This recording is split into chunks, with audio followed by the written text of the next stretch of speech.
So I have a coworker here with me today. Her name is Jennifer, and so I'm going to let her introduce herself and just tell you a little bit about her before we go on. Hello, everyone. I'm Jennifer Doherty with the Oklahoma Parent Center. I've been an advocate here at the Parent Center since early 2017. We enjoy advocating for families, and we're going to be presenting to you today, like Ellen said, Stepping into Your Independence, a real important guide to self-advocacy. Welcome for joining us. Okay, so for those of you who may not be familiar with the Parent Center, this content was developed by the U.S. or by funding with the U.S. Department of Ed and some additional funding from the Oklahoma State Department of Ed. So just a little bit about the Parent Center. We do specialize in special education and supports for people with disabilities and their families. We provide that service to the state of Oklahoma and their families since the year 2000. And our mission is for birth to 26, but I've been doing this a long time, and we've always tried to seek out services and information for families that have reached out to us. So there are approximately 105 parent centers in the United States and the territories. All of our staff is either a parent of a child with a disability or a sibling or a self-advocate. And we do, like I said, we do receive funding from the U.S. Department of Education under a grant and additional funding from the Oklahoma State Department of Ed. So there's at least one PTI or parent trainee in every state in the union. So you can locate our services. I do not know why that's blank. So that's blank. I must be doing something wrong. I apologize. So these are the services, some of the services of the Parent Center provide. One of the most favorite things that I like to do is the one-on-one parent assistance, which is over the phone, talking to families about their questions and the information that they're seeking out. I, as a parent of a young child at the time, reached out to the Parent Center many years ago and actually talked to our current director, Sharon. At the time, her name was Sharon House, and Sharon Long is her name now. And so she was one that I spoke with. So here we are, and we still provide that, and I still love doing that and helping families. We do trainings such as this, and for families and self-advocates and professionals. We have different information on resources and different disabilities. And then the best of all of our services are free. Oh my goodness. I'm going to do something different, so we won't keep doing that. I apologize. I'm going to start right over here. And I'm going to find where I need to go so I don't keep doing that.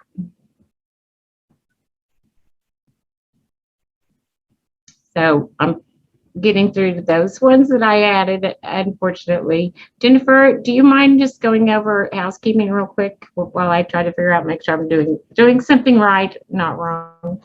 Yes, sure, Ellen. So we appreciate you keeping your microphone muted unless speaking. And if you have any question or comments today, if you could please use the chat box, or you can feel free to contact OPC directly by calling our toll-free number at 877-553-4332, or you can email us at the info@oklahomaparentsplural.org. So what we ask that you be mindful of sharing personal information within your asking, and please at the end complete the post-survey training, which you will do, I guess, at the end of your sessions, which you've been taking prior to ours.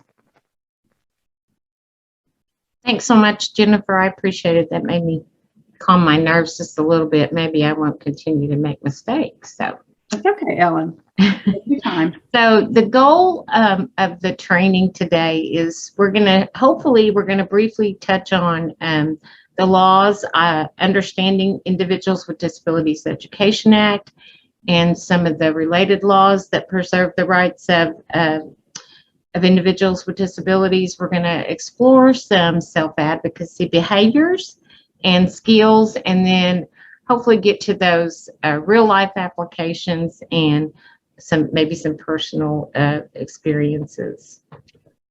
So there are three main federal laws that provide protection for individuals with disabilities, and the first being IDEA, or Individuals with Disabilities Education Act. And then we have the Rehabilitation Act of 1973, Section 504, and then the American Disabilities Act Amendment Act, is because it was amended in 2009. So we'll talk about that briefly.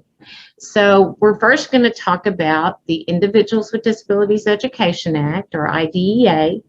It was first authorized in 1975. It was named the Education of All Handicapped Children's Act.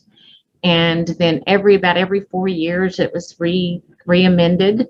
And it was during the first, probably the first year or so of this law being enacted, that the PTIs were actually started, because it was not too long after the law was implemented that legislators knew that families didn't understand what this law meant. And so that's when they implemented the PTIs, at first as pilot programs and then across the nation. So IDEA does cover the child from birth until age 21 or graduation. Eligible students, there are categories of disability that a student does have to qualify in order to meet the criteria for IDEA in public school setting. It does provide for a free and appropriate public education in the student's least restrictive environment, and provides those special education and related services that go along with that. And we do a whole training on that to help families kind of understand what that means for them and their student in school.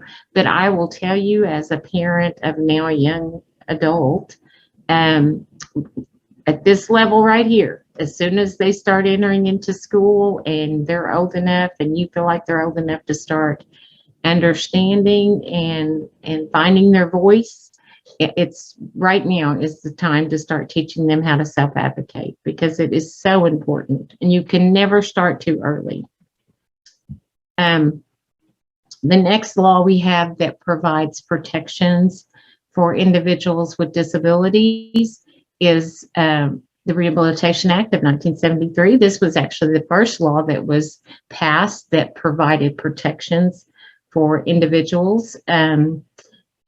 Some of you may be old enough to remember some of the demonstrations that occurred around the civil rights movement, and then, of course, the rights of individuals with disabilities, which occurred after the young men were returning home from Vietnam, and that was really kind of what started and families starting to question, well, our children have the right to go to school and participate too. And so it really birthed that whole movement of rights for individuals with disabilities. And so this law was the first law, and Section 504 applies to education, and it does cover you from birth to death. And it does cover all programs or organizations that receive federal financial assistance. They must comply with 504. And all public schools do receive federal funding. And then all of your colleges, if they're a public entity, they receive federal funding. And so this is where your Section 504 plans come into play with accommodations and such. So.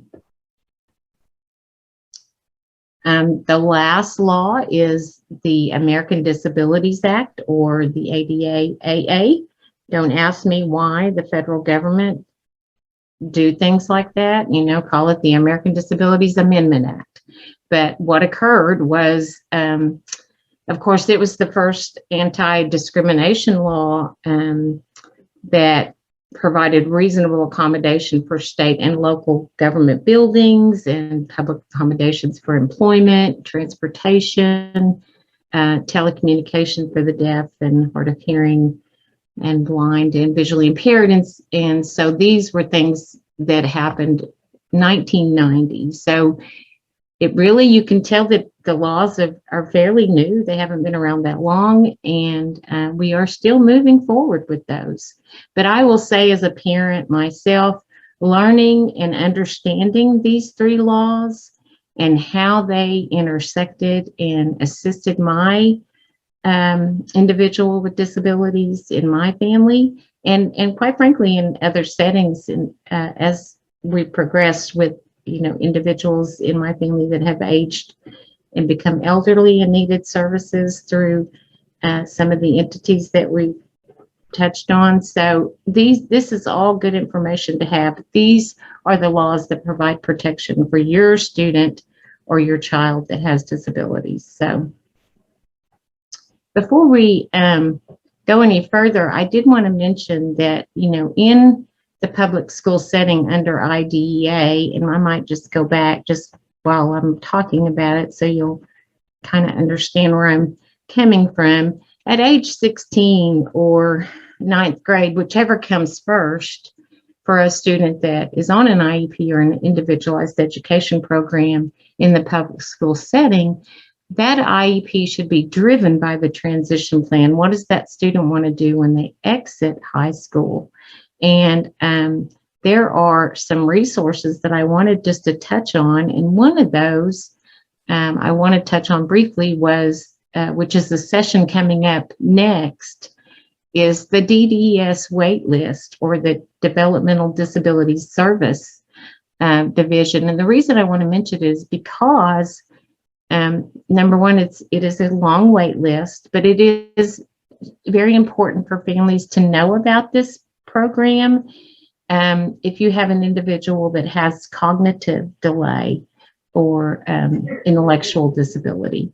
And so Jennifer, I was going to let her talk about that a little bit, and then talk a little bit about VOC rehab services, or Department of Rehabilitation Services, that kind of intersect along that same line when they enter into that ninth grade level, or 16, whichever comes first. So Jennifer, do you mind just touching on DRS and maybe the DDS wait list that I mentioned? Sure, Ellen. The waiver service it's been quite a waiting list for several years. It had been up to like a 12-year wait up until 2020. The number's still long for the waiting list, but the numbers have gotten a lot lower. But at this point, this time last year, they were telling people if you were in high school and you wanted to be on the waiver service, you should be applying in kindergarten. So think about that, let that sink in. So the sooner you can fill out that application for the Developmental Disability Waiver Service for the in-home supports, the better it'll be. And another good resource, like Ellen was talking about with VOC rehabilitation, as soon as your child is of age to where they're attending their own IEP meetings, and usually 16 or 9th grade, it's important to include and invite those workers to the meeting. Make sure the school has, got you in contact with someone they're local in your homeschool area that can provide you a case worker from VOC rehabilitation. They can reach out and help you through so much even after graduation. So it's important to include them in that transitional process now, so that we can make sure that the child is getting worked into what they'll need after high school. Those are all real important contact informations. And I'll go and put that contact information in your chat box as well on how to contact both of those services. Thank you so much, Jennifer. And just there is a session after this on the DDS waitlist and the history of it. So because that's how we get things moving, is by knowledge, finding out about it, and then getting involved one way or the other. So important services. I know my son was on the waiting list for 10 years before we got it, and it was quite the blessing once we remembered we had applied for it. But the waiting list is much longer now than before when we used it. So I encourage you, the minute your child has a disability, get on that list and get that filled out so you can get that wait started. Yes. Thank you. So those are just a couple of things I wanted to point out. And then once the child graduates, they IDEA, they're not provided protections under IDEA any longer, but they would have protections under that 504. So I'm going to see if I can get out of here and find where I was. It's not letting me do anything. I'm sorry.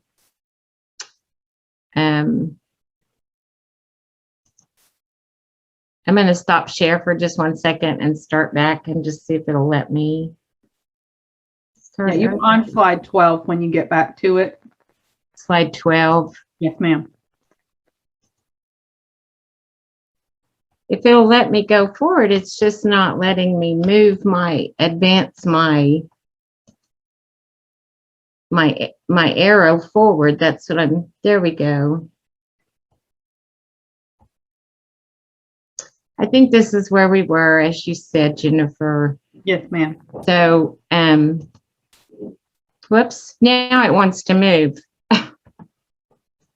So some real life applications for taking responsibility, because that is one of the most important things. And as a parent of a young adult who we are still working on taking responsibility and finding our own voice.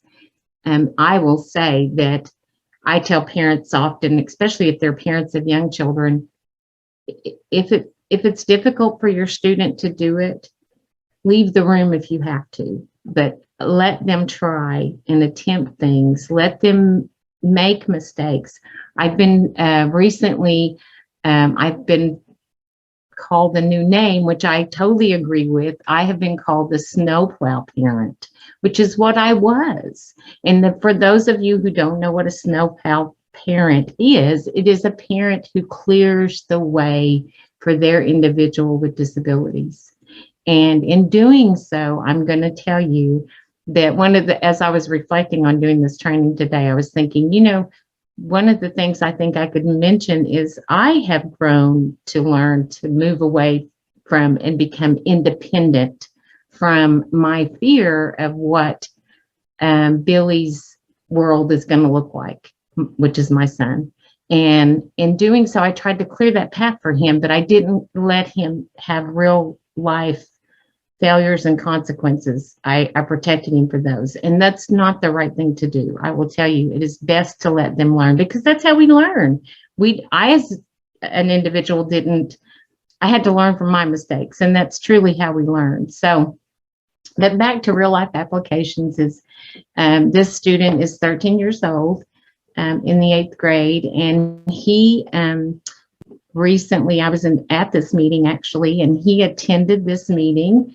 It was a meeting to reintegrate back into school. He had been out due to COVID, like much of the other students, and he was struggling with transitioning back in, but he was adamant about wanting to be back in, and learning how valuable his voice was huge for him. It gave him much confidence in this meeting.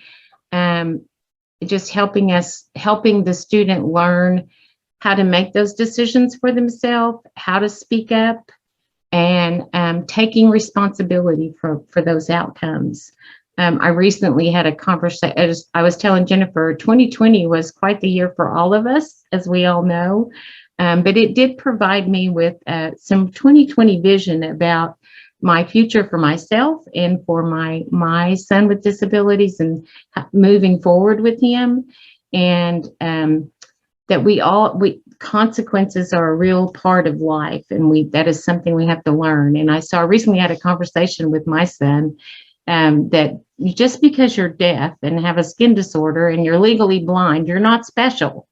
And so, it's time we had that real conversation. And my director, who she and I have worked together for a long time, has often said that she's very thankful that she had people in her life that were brave enough to tell her, as a parent, professional people in her life that were brave enough to tell her that she was making it more difficult for her individuals with disabilities. So be brave. If you're an individual on here with a teacher or a professional providing services, be that brave individual telling us parents, stop. It's okay. We can hear it. We can take it. So, and then behaviors and skills to self-advocacy about learning who you are. So one of the most important things, I think, and I think research shows that learning is much about yourself and your disability and how you learn, what you need to be successful, identifying what your strengths and your areas of need are, because we all have them, determining how that will affect how you're going to learn or how you're going to work. And then taking responsibility for your own behaviors and your own decisions. Another thing I wanted to mention, we have a brochure. I don't think we put it in the packet to share with you guys, but it's called What to Do If You Get Arrested. And it's really just an overview of your Miranda rights. And over the years, we've had lots of teachers that have used it as a curriculum to teach individuals, especially individuals with cognitive or intellectual disabilities, so they can learn their Miranda rights and understand when it's okay to talk to a police officer and when it may not be, when it may be better to be quiet. And so I think those are all real important things to think about too. And then knowing what you need, of course, in your schoolwork, the support you might need in that, accommodations, assistive technology, which we all know is so rapidly changing all the time. And there's so many things that are available to assist individuals now with disabilities. So that is always an ongoing thing. And then related services, which is in public school setting, is non-exhaustive, addressed in the IEP based on evaluation and determining whether those services are needed.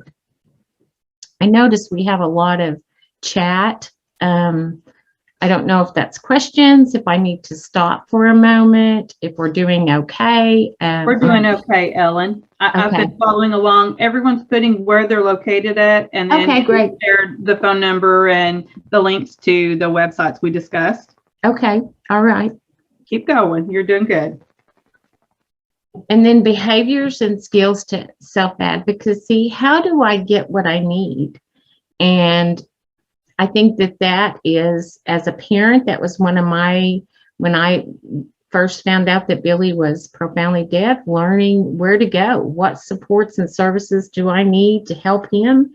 And so we need to look at that for our student and for our individual family member about learning their rights and how to use them, disclosing whether you want to disclose your disability at a workplace or not, or at a college facility or not. We recently had an employee whose daughter went to college. She was so proud. She got her all set up through the college admission and got the 504 coordinator involved in the disability services. And her daughter said, I don't want any of that. And so chose not to do it. And so that's fine too. You can do that as well. And then know what are considered reasonable accommodation for yourself. So, and if you don't know, that's where we would come in as an organization. The Family Network would be able to help you. Many agencies on this, probably on this listserv, could be of assistance to families. To tell or not to tell, which I kind of already got ahead of myself, but some of the questions to consider when sharing specific or personal information about your disability is the nature of your disability and how it might affect the capacity of your, how you're going to learn in that school setting and or how you're going to perform the job effectively. And then what accommodations you might need in order to do that, to be successful. So those are all personal things that you decide. You can decide as a family. Those are certainly things that you could talk about as part of your transition plan when you are moving forward before you ever graduated high school. So you could make that long-term goal and commitment to moving forward with that. So with rights comes responsibilities. So under IDEA, we talked about how it's elementary and high school. So you have the right to direct your own IEP meetings if that's something you choose to do. We often say when we're going to an IEP meeting with family, we want to make sure that we're keeping the focus on the student because, but we don't get happy calls from families. I'll just say that, usually when families have contacted us, they're frustrated with whatever is going on, or they have questions or concerns about something. And so, but we certainly want families to encourage their student to share as much as they want to in a meeting. But then we know sometimes students feel pressured in that as well. And so we don't want students to feel pressured, but we do want to give them the tools they may need to be able to do that and speak up for themselves. Determining that agenda for the meeting, because this is their life. We are making decisions about their life. And so it's why it's so important for them to be involved.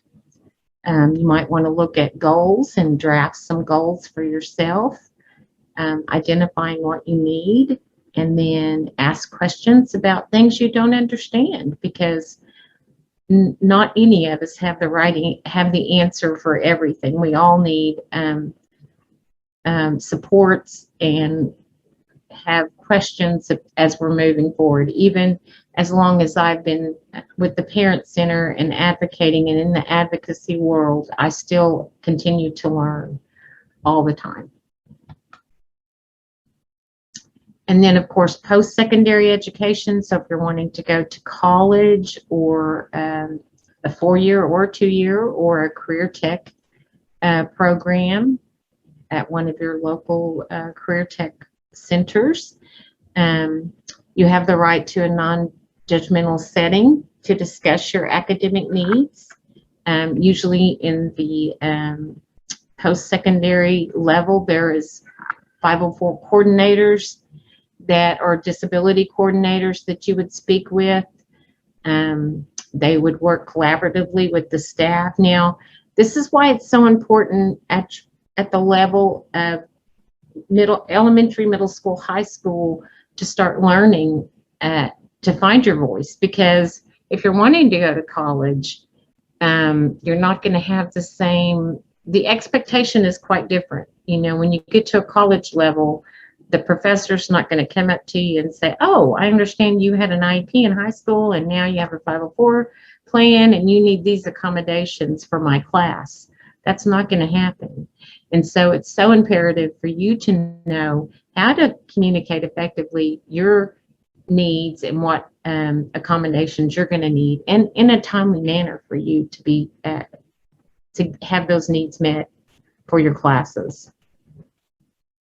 And then, of course, with your employer, under ADA, the American Disabilities Act, confidentiality and respect regarding your disability. And that goes along with, IDEA, that's confidential information, and disclosing your disability at the right time or any time during your employment. Those are things that you would decide, and then negotiating those reasonable accommodations with your employer.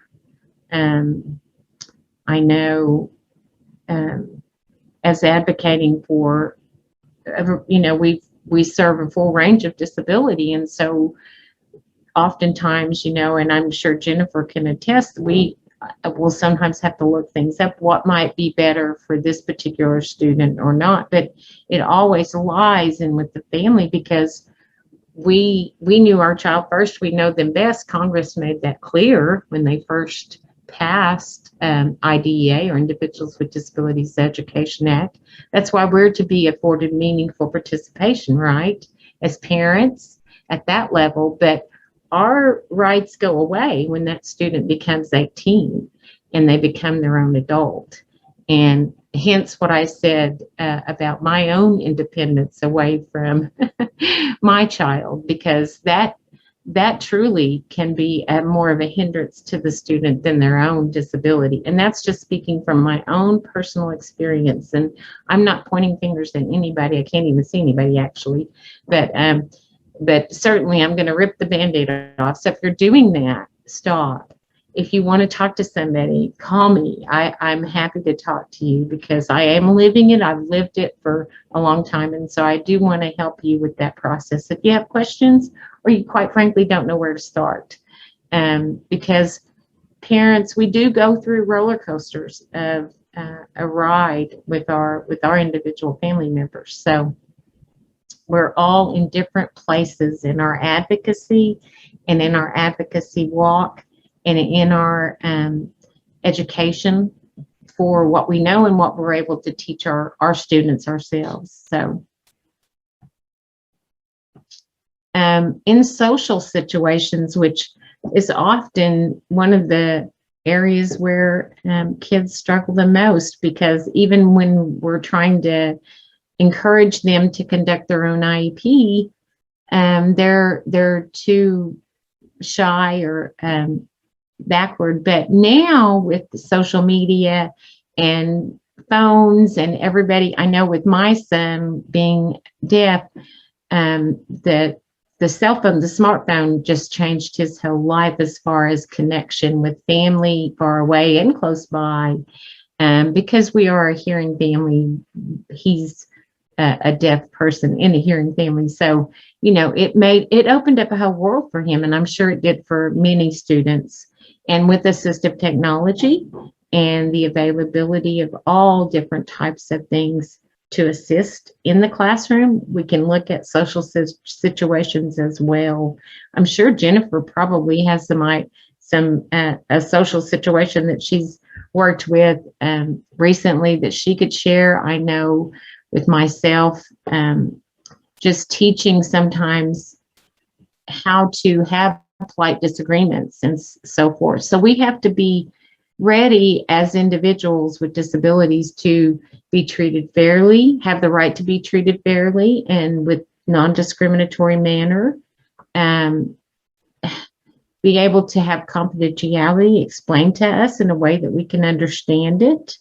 And then you're going to be able to choose, advising your family or your friends or your friends or your community about the accommodations that you might need. But that does become your responsibility as an adult, and becoming aware of what your responsibilities are. If you want to vote, what does that take? And if you need help, who do we need to ask for that help?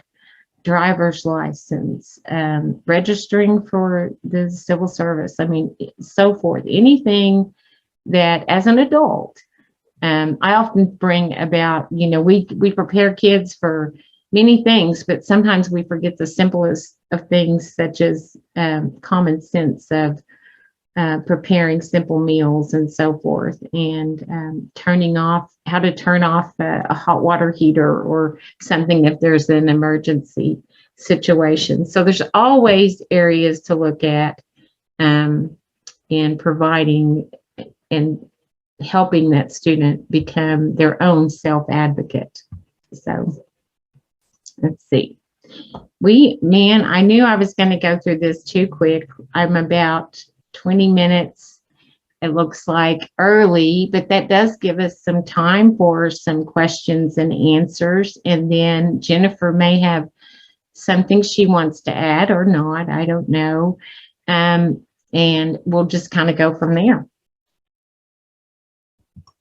Thank you guys. I was just gonna just throw in and say, just to remind people, who are looking at being self-advocates, that when you don't speak up, you're forfeiting your rights. And so it's so extremely important that we educate our children to use their voices, so that they can speak up and they can be heard. And in all these different situations you went through, Ellen, with from post-secondary on, it's just so important to have the child have their own voice and to make their needs and wants be known. And it's up to us to teach that to them. So those are some great points you touched on today. I sometimes think I'm my best student because I usually learn if I would just learn quicker. I often preach, but I don't practice what I preach, if that makes sense. So Sure. does there happen to be any questions? Does anybody have any questions, or does anybody else have any additional comment? I know personally when I've referred families to you guys, your agency, that I always consider you guys the gurus of IEPs, right? That's what I always, say.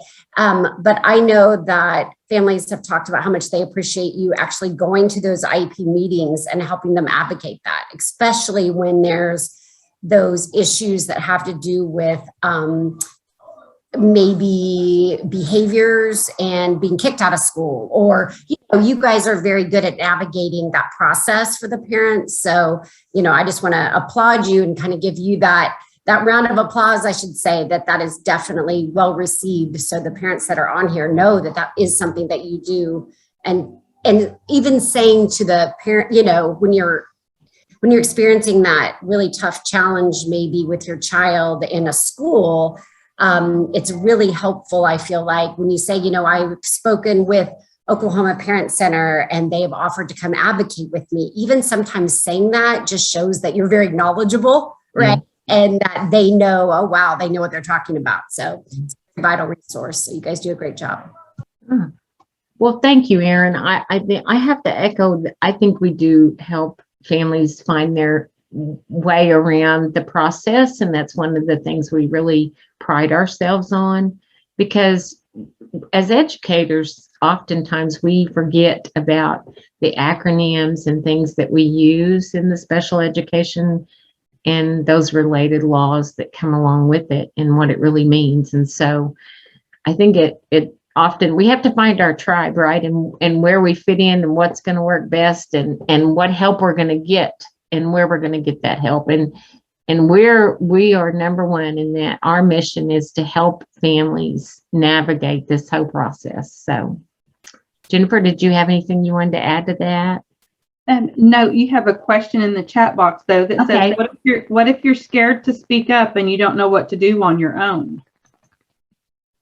Well, I think that's a great question, because that's often what we see is that individual is too frightened to speak up. And so I know in the meeting that I was recently in, helping that individual find his comfort zone, and preparing him beforehand made a difference. And so oftentimes that works. Sometimes it's not going to just be a one-time, it might be going into a meeting for a couple of minutes and just talking briefly about, I don't like it at lunch when this happens. And that's it. That's all you got to do. That's a start, and it's just those little small steps that starts that process. So I don't know if that answered your question or not, but if you're afraid, like Jennifer said, we're forfeiting that until we do find our footing. And it is scary. Our director, Sharon, will always say, we just have to help kids find that one person in the school that believes in them. And they're there. It's locating that person and that person saying, I believe in you, and giving that person, that child, the courage to do it. Just one time, it's all it takes. And then it'll move forward. Yes, and I'm sorry, and I'd like to add to that if you're someone and then you're scared to speak up and ask, for help, and surely you don't know what to do, certainly reach out and call us at our toll-free number. We'd be more than happy to assist you. You can talk to us one-on-one in private to where, it's your comfort and ours, so that we can assist you, help you know what you need. That's right.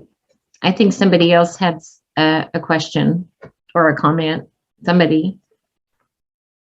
You can answer Renee's in the chat. Oh, okay. What was what was your son's experience in school, given him being profoundly deaf? And then what communication modality did you use as your family, and what is he using now? Okay. Well, we did public school. We didn't do school for the deaf. He started when he was 3, so that was my jump start into special ed. I had 2 older boys, but they were not, they were atypical. And so we chose total communication, and he uses American Sign Language. My whole family uses American Sign Language. And he currently, because of Billy's skin disorder and his vision impairment, he struggles with employment, and we just haven't found that niche yet. And we live in a rural community, which makes it more challenging. And then I will say that year and a half that I've gone through, it's really opened my eyes to the areas as a parent that I was making mistakes in, and trying to rectify that is challenging. It's been a heck of a year for Billy and I. It's been a heck of a year, but we're getting there, and you have to start somewhere. So don't be afraid to start wherever you're at. Don't be afraid to start, because you have to start somewhere. It took me a long time. I don't know about you guys as parents, but it took me a long time to realize that I wasn't going to live forever, and that Billy was going to eventually have to learn to become as independent as he possibly can be. And so regardless of where you're at in the process with your child themselves, reach out, whether it be to us or any of the other agencies. We're all here to help you. So you have another comment in the box that says, I know this is mostly for children, but it definitely touched me. It says, I am hard of hearing adult and my family knows this, but it seems like they pity me. This gives me the courage to try and start teaching my family sign language, because my hearing is not going to get any better. Thank you for this presentation. Oh, well, thank you so much. That, I have to say, I've been training for a long time, and doing online training has been so intimidating for me because I was so used to doing in person. And this training, I've been so nervous about this training. I don't know why, but so it's good. It's over. But that just really, thank you so much for that. That really makes me feel good that I have helped you. And like with Billy, because his family is hearing as well, reach out, whether it be through text or whatever, because they do want to hear from you. They just maybe don't know how to do it themselves too. So, well, I thank you guys all for joining us today and being part of this. I hope you're able to continue on and do some of the other sessions they have. Here's all of our contact information. I'm going to go ahead and give you my direct line, because our next slide is blank because I didn't fill it out. That's just the way it is. And so my direct line is 405-485-8660. And you can reach me at Kimbrell, and that's KIMBRELL at oklahomaparentscenter.org. And I have also added that in the chat box for everyone too. So the email address and phone number is also there. Thank you, Jennifer. You're welcome. And Jennifer's a great resource too. She's been with us so long. And I made you sound old, Jennifer. You're not old. You're beautiful and young, but she's been with us several years, and she's very knowledgeable, and we go to her if we need a resource for anything. She is our person that we go to here at the center. So if you need resources, she's the lady to contact. So Rihanna, Aaron, thank you guys so much for having us and including us and for allowing us to participate in your conference. It's been so great. I don't know if there's any other questions, and if anybody else has anything to share, if you have a success story you want to share, we would love to hear that too. So. You did a fabulous job. Absolutely. We really appreciate it. Thank you. Thank you guys so much. Well, I always like to get out early. So this gives you guys a few minutes to go maybe grab a Coke. Sonic drinks just went half price. So you might go run and get that before the next session. Don't miss the wait list. If you have children or you're looking for those services for individuals, find out about that. So get involved. All right. Well, thanks so much for having us, guys. Thank you guys so much. I'm going to end the recording. It was so nice to hear from the Oklahoma Parent Center. If you have any questions, please feel free to reach out to them. They're always there and available to assist you. Thank y'all so much. See y'all tonight for the keynote. Oh, awesome. All right. Thank you. Bye-bye, everyone.